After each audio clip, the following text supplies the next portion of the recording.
नमस्कार, मैं हूं दीपाली राणा। आप देख रहे हैं योर मनी। पर्सनल फाइनेंस से जुड़ा हमारा खास शो जो हम लाते हैं ताकि आपको सिखा सके निवेश के गुर और ये बता सके कि निवेश करना क्यों जरूरी होता है, कैसे छोटी सेविंग से आप अपने गोल्स को हासिल कर सकते हैं। तो अगर आपके पास भी है कोई सवाल तो आप आ सकते हैं योर मनी में, अपने सवाल हमें भेज सकते हैं। आप नोट कर लीजिए, तरीका बहुत ही सिंपल तरीका है शो में शामिल होने का। आप ईमेल के थ्रू, व्हाट्सएप के थ्रू, सोशल मीडिया प्लेटफॉर्म्स के थ्रू शामिल हो जाइए। 7045220000 ये हमारा व्हाट्सएप नंबर है। ईमेल है yourmoney@nw18.com। साथ ही फेसबुक, ट्विटर पर जाइए, #आस्क-आवाज लिखिए, आस्क-आवाज योर मनी और अपने सवाल भेज दीजिए। ये शो आप लाइव भी देख सकते हैं सोशल मीडिया प्लेटफॉर्म्स पर, अगर आप घर पर टीवी के सामने नहीं है तो। आज हमारे साथ वाइस इन्वेस्ट प्राइवेट लिमिटेड के CEO हेमंत रुस्तगी मौजूद हैं। हेमंत जी नमस्कार, स्वागत है आपका। और क्वेरीज लें उससे पहले आज परफॉर्मेंस की बात कर लेते हैं कि 2022 म्यूचुअल फंड्स की परफॉर्मेंस के हिसाब से कैसा रहा, कितने इनफ्लोज आए, कितना रिटर्न बना इन्वेस्टर्स का, और साथ ही आगे का आउटलुक क्या नजर आ रहा है। तो पहले तो एक रिकैप करते हैं।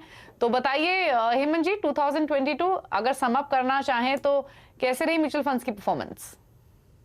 जी दीपाली, अगर हम इस साल में अगर हम म्यूचुअल फंड की ग्रोथ देखें और अगर परफॉर्मेंस देखें तो मुझे लगता है एक तरीके से मैं कह सकता हूं कि ये एक मिक्स बैग है।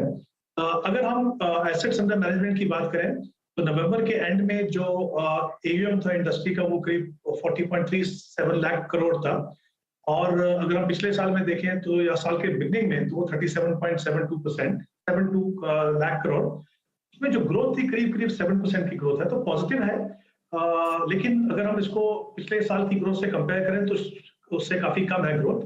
और जैसा मैंने कहा मिक्स बैग इसलिए है कि दूसरा उसका पहलू ये है कि हमने देखा है कि जिस तरीके से रिटेल इन्वेस्टर्स म्यूचुअल फंड में SIP के द्वारा इन्वेस्ट कर रहे हैं, तो आई थिंक वो जो प्रोसेस है वो काफी स्ट्रांग होता जा रहा है।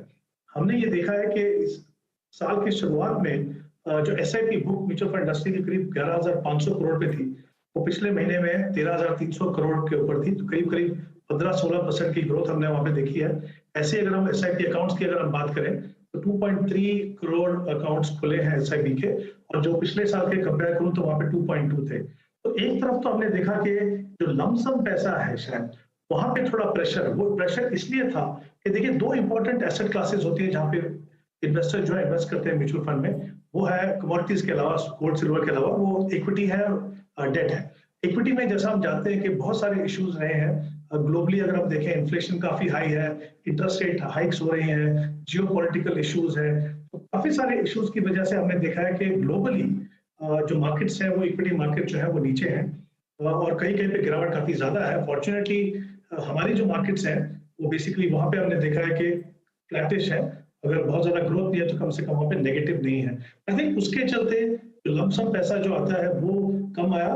दूसरी तरफ अगर हम डेट में देखें, क्योंकि इंटरेस्ट रेट ऊपर जा रहे थे तो वो ऐसे में डेट फंड इतना अच्छा परफॉर्म नहीं करते, तो उसमें भी हमने क्या देखा कि उस तरह के जो इन्फ्लोज आने चाहिए थे वहां पे नहीं है। तो आई थिंक उसका यही कारण है कि हमने देखा एक तरफ शायद लमसम पे इम्पैक्ट हुआ, लेकिन जो इन्वेस्टिंग का प्रोसेस है डिसिप्लिन तरीके से, वो काफी, जैसे मैंने कहा, हर साल जो है वो स्ट्रांग हो रहा है। वो इसलिए भी इंपॉर्टेंट है कि FIIs के पैसे निकालने के बावजूद आई थिंक इस पैसे ने काफी मदद की मार्केट को स्टेबल करने में।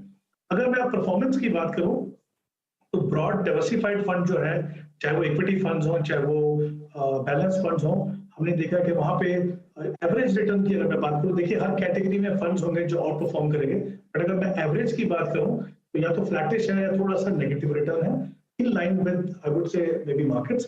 लेकिन कुछ कैटेगरीज ऐसी थी जिन्होंने परफॉर्मेंस काफी अच्छी की। उसमें बेसिकली कुछ सेक्टर फंड है, कुछ थीमेटिक फंड है। जैसे अगर हम थीम्स की बात करें तो इंफ्रास्ट्रक्चर फंड्स की परफॉर्मेंस काफी अच्छी रही। सेक्टर की अगर हम बात करें तो हमने देखा कि बैंकिंग और फाइनेंशियल काफी अच्छी परफॉर्मेंस दी है। और थीमेटिक में अगर हम और जाएं तो कंजम्पशन बेस्ड जो फंड्स है उन्होंने अच्छा किया है, और जो PSU में इन्वेस्ट करते हैं, हमने देखा कि वहां पे एक अच्छी खासी रैली थी, उन्होंने काफी अच्छी परफॉर्म की है।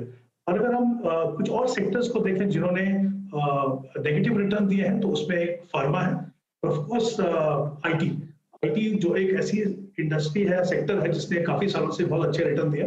लेकिन ये क्योंकि हमने देखा कि इन्फ्लेशन जो हाई था और जिस तरीके के इंटरेस्ट रेट हाइक्स US वगैरह में हुए, उसका इम्पैक्ट जो IT इंडस्ट्री पे काफी ज्यादा पड़ा, और उसका हमने इम्पैक्ट यहाँ पे देखा कि उनके रिटर्न जो है वो नेगेटिव थे। तो ब्रॉडली मैं कहूँगा शायद इक्विटी इन्वेस्टर्स के लिए उतना अच्छा साल नहीं रहा। बट आई थिंक इम्पोर्टेंट है किसी भी इन्वेस्टर को ये समझने के लिए कि जब आप लॉन्ग टर्म में इन्वेस्ट करते हो तो आपको इक्विटी में एवरेज रिटर्न देखनी है, आपको ईयर ऑन ईयर रिटर्न नहीं देखनी, क्योंकि कुछ साल ऐसे होंगे नेगेटिव होंगे, कुछ फ्लैटिश होंगे, लेकिन कुछ ऐसे होंगे जहाँ पे सुपर रिटर्न्स मिलेंगे आपको। तभी आप देखते हैं कि ओवर ए लॉन्गर पीरियड इनकी जो है परफॉर्मेंस जो है वो अच्छी रहती है। तो मुझे लगता है कि मिक्स बैग जैसा मैंने कहा, लेकिन डेट में हमने एक चीज देखी, क्योंकि राइजिंग इंटरेस्ट रेट थे तो जो टारगेट मैच्योरिटी फंड है वो काफी पॉपुलर हुए। हालांकि ये पिछले 2-3 साल से एग्जिस्टेंस में थे, लेकिन इस साल में हमने देखा कि उनका रोल जो है इन्वेस्टर्स के पोर्टफोलियो में वो काफी बड़ा है। तो मैं कहूंगा ओवरऑल मिक्स बैग। अगले साल की मुझे उम्मीद है, अभी भी मुझे लगता है कि अगले साल में equity will still be the best performing fund, जो एसेट क्लास है, सॉरी। तो मुझे लगता है कि जो इन्वेस्टर कंटिन्यू कर रहे हैं अपना प्रोसेस, जो लॉन्ग टर्म के लिए इन्वेस्ट करना चाहें तो डेफिनेटली इक्विटी में इन्वेस्ट करें, लेकिन हमेशा अपने एसेट एलोकेशन को ध्यान में रखिए। सिर्फ मार्केट मूवमेंट के हिसाब से किसी भी एसेट क्लास में एलोकेशन मत कीजिए।